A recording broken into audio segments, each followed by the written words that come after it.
So my name is Nan Hughes Poole. I am the voice or performance coach for the Shoe Project. It's been a great joy to have done it 3 times for 3 different groups of remarkable women over the years here in the Bow Valley. But I've also had the pleasure of meeting many of the alumni in Calgary when there was a women's conference, and I got to meet people who'd done the Shoe Project in Ontario, in Calgary. One woman had moved down to California but had come back for it. So I feel like I've had the joy of meeting many women from so many different countries and hearing their remarkable stories. I've also had the pleasure of attending many of the performances of the Calgary Shoe Project and therefore expanding my ideas even of how a piece is presented from learning from others. I would say that one of the questions that had been asked is, how is it different in the pandemic than in the other times that I've been the performance coach?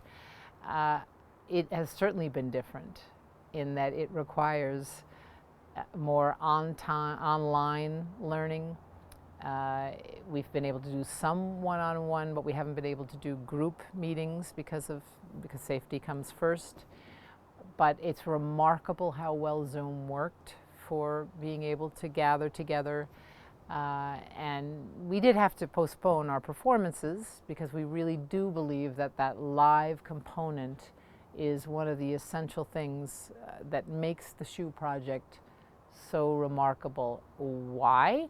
One, it's remarkable for the women to be speaking in a language that is not their mother tongue, sharing the most intimate of stories of triumph and perseverance, and then receiving the feedback from an always welcoming audience.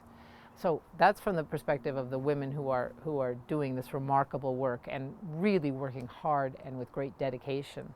But secondly, for those who are in the audience, who may be immigrants to Canada, who may be Canadians of long-standing, many generations, it is a deeply moving experience to be a part of it, to be able to, in some small way, welcome these women into their communities, to say we share so much.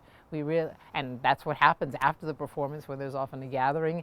The people will say, we're so alike, or I had a story just like that when I was a child.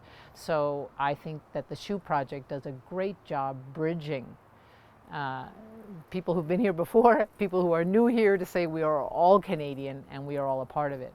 And finally, I would say that during the pandemic, for me personally, it has been a very moving experience to be able to connect with women, even if on Zoom, because let's face it, all of our circles have shrunk.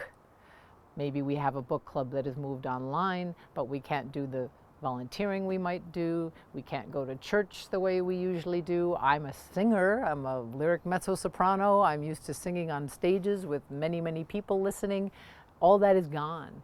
But what has then risen to the surface is a deeper connection and an important connection with these women who are here, who are showing up, who are willing to work hard, who have already worked so hard to write their story with a truthful voice, and to see that it never ceases to amaze me. I'd finish by saying that my job is to help each woman to be fully herself. I always tell them it's not to make them sound like me or like the woman who just went next to them. Some people are extroverts, some people are introverts. Doesn't make their story any less compelling. They just need to find the way to present that, to bring out the truth of their story and the truth of their person. So it's been a pleasure.